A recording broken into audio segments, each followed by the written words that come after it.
میں جو سنانا چاہتا ہوں آپ غور سے سنیں گے تو آپ سمجھ لیں گے۔ امام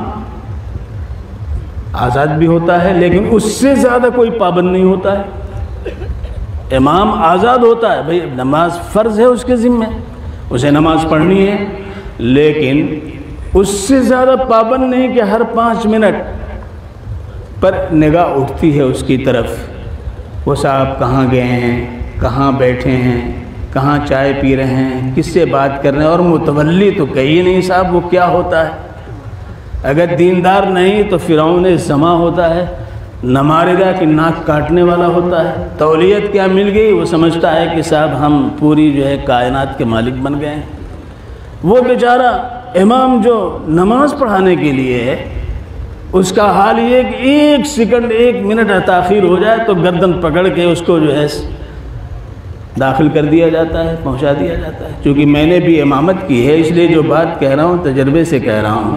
ایک مسجد کا میں امام تھا، اس مسجد میں نے جوڑ رکھ لیا، پہلی دفعہ جوڑ ہوا، شہر لکھنؤ کی بات ہم کر رہے ہیں، تو وہاں پہ تبلیغی جماعت کے لوگ آئے، تقریر چل رہی تھی، تو میں نے یہ سوچا کہ عشاء کی نماز وقت پر اذان دے دی جائے اور جماعت تاخیر سے کر لی جائے گی۔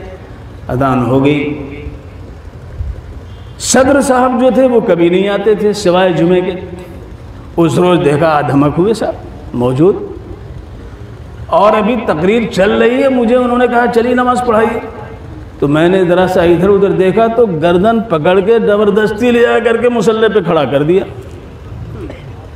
ارے اب میں نے کیا کرتا، بھائی صدر صاحب ہیں، نماز شروع کر دی، تو میں نے بھی ایک لمبی سورت شروع کی، اتنی لمبی پڑھی کہ سارے لوگوں کی نماز مل گئی، سب کی رکعتیں پوری ہو گئی اور تقریر بھی مکمل ہو گئی۔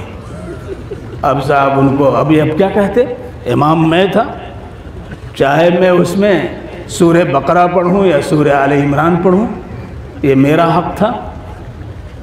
لوگ گھبرائیں تو گھبرائیں، لیکن لوگ اندر سے خوش تھے، کوئی بھی ناراض نہیں ہوا طویل قرات پہ، اس لیے کہ سب کو رکعت مل گئی۔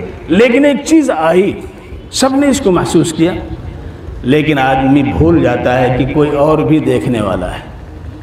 میں آپ کو سنا رہا ہوں، واقعہ یہ ہے کہ اس کے بعد پھر اس مسجد میں آنا ان کو جو ہے میسر نہیں ہوا، موقع نہیں ملا۔